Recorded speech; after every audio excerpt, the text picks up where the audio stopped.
video essay coming soon, very, very soon. Maybe even this weekend, we'll see. I'm shooting it right now, in the process of getting clips and stuff together, so hang on to your hats. But I just keep getting distracted so easily by clickbait, and I can't help it because we're still talking about this particular topic even after a couple of weeks.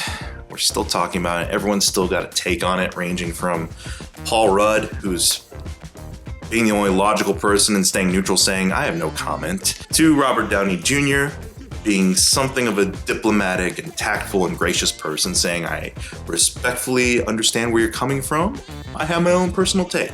To Jennifer Aniston, of all people, commenting on this. Yeah, we're still talking about Martin Scorsese and his definition of cinema, and how the MCU films don't fall into that category for him, and how apparently that's a signal to the end times for a lot of people. But you know what? If we're still going to be talking about this nonsense 2 weeks later, what the hell? I'll get a couple of views out of it. I'll be opportunistic. Martin Scorsese has his film for Netflix, The Irishman, coming out. I'm gonna watch it and I'm looking forward to it personally. People just ask him questions, and one of them that happened to crop up is maybe like, what do you think of superhero movies? Maybe would you ever consider making a superhero movie yourself? Fun fact, he was actually producing the Joker project for a while until he backed out. Or he was in talks to produce it at least and then backed out, but that's probably as close as he'll get, because his statements were he doesn't really consider the Marvel Cinematic Universe and other films of its ilk films or cinema. He considers them more like theme park attractions. And let's clarify here, he wasn't saying just because you enjoy a theme park ride or something like that, it doesn't mean you're simple or stupid. It's just in his own personal parameters of what defines cinema for him, he doesn't feel they fall into that category. So a couple of points, and I made a couple of these points on Twitter. One, it's this amazing thing called being individuals. We're entitled to our own opinions. Agree or disagree with them.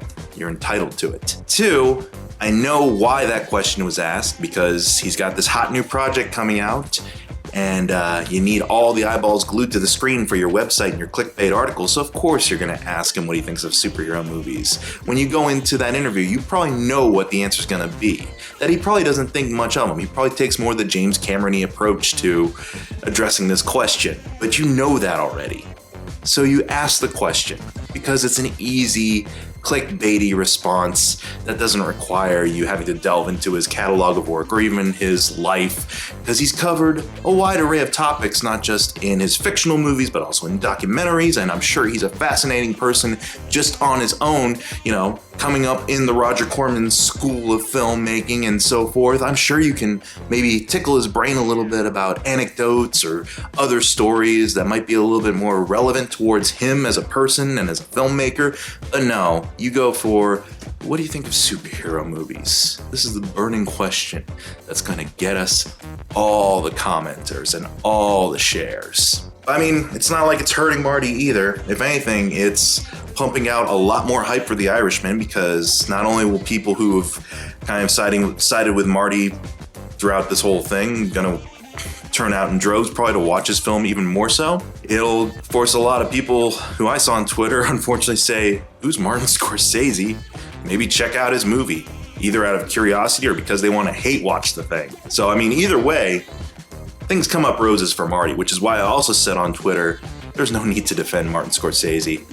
He's gonna be just fine.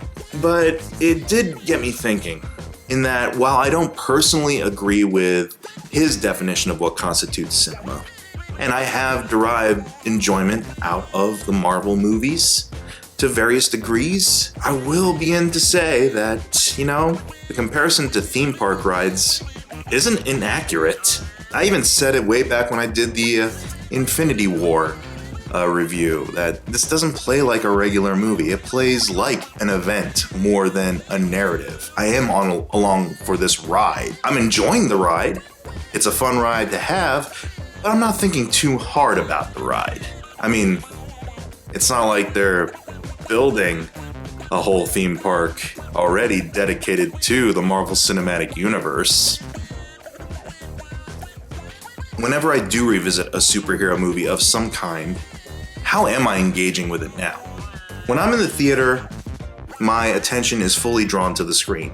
Whether it's a great superhero movie, a run-of-the-mill average superhero movie, or complete and utter nonsense, I am transfixed on it in that initial viewing. My attention is not diverted, or at least I try to keep my attention at it at all times. But what happens when I take the physical copy of the movie home with me? Because I do like the mythology surrounding superhero storytelling to some degree. I collect graphic novels. I've watched television shows. I own pretty much all the Marvel movies, and I own even some of the lesser fare from other competitors.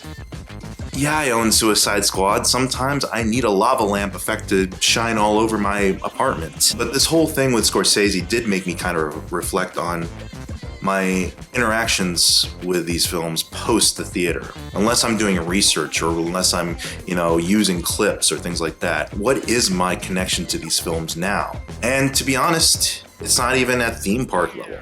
I don't regularly put on a Marvel film to feel that thrill or that adrenaline anymore. It's more white noise at this point. Don't get me wrong, Endgame, visual spectacle to behold, absolutely. Pulling all these different threads together to form this pretty solid conclusion to the Infinity Saga, monumentous task accomplished. Good.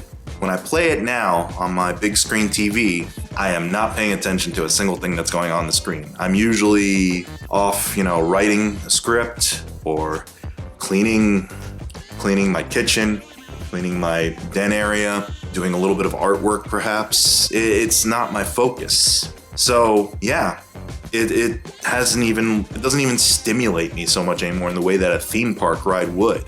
But I'm not saying that's the way it is for all superhero movies. Logan, The Dark Knight, I can still pop those in and be fixed on the narrative. That's the key there, is because there is something a little bit more going on with those narratives. Even though I've seen them many times over at this point, there's something a little bit more going on with the characterization, with the growth and development within the span of just one movie, perhaps. The fact that it is tackling a little bit more complex themes than what you would get in, say, Thor Ragnarok maybe. It is a completely different way of engaging with the film. There's moments in Logan I still get choked up watching. Whereas in Endgame, I'm over you-know-who's death. I was over that in the theater. I mean, it doesn't bring a tear to my eye at all. Logan, though? But here's the fun thing.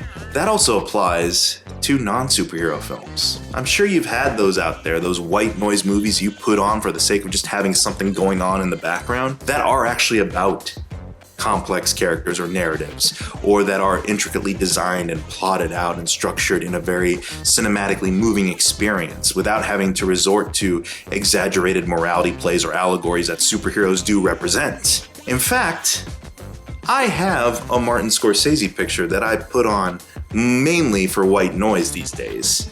Gangs of New York. I love Daniel Day-Lewis as Bill the Butcher. The soundtrack's kind of kick-ass. I'll gladly put down whatever I'm working on to just listen to Finbar Fury for a while. But yeah, a majority of that movie, I tune out of. I'm familiar with what it's about, I'm familiar with the plot and main points of it at this point, but it doesn't capture my attention the way, say, Taxi Driver or The Last Temptation of Christ do. I can still put those in and still be glued to my screen, following De Niro in his descent into madness and isolation, or following Defoe into, I guess, what was at the time an extremely controversial take on a very important historical figure who may or may not have been the Son of God. What I'm saying is that the road goes both ways, in that my definition of cinema doesn't exclude any of these films, but certainly my level of engagement varies based on familiarity, based on even moment to moment. Will the story grab my attention over all the other activity I am going through? Or will it simply suffice as being something in the background that kind of just keeps me moving? I've been rambling, sure. It's late at night and I just got done importing and editing a couple of clips, so I don't know. I saw that there was still this talk about Scorsese and his comments and people taking the bait so easily on this non-issue. I mentioned it again on Twitter. We've got bigger problems, people, than one director's take on modern movies. Enjoy what you enjoy, for whatever reasons you enjoy it, be it for intricate stories and characters, or if it's just a nice thing to have going on in the background while you're making scrambled eggs. Video essay coming soon this weekend. I'll see you then.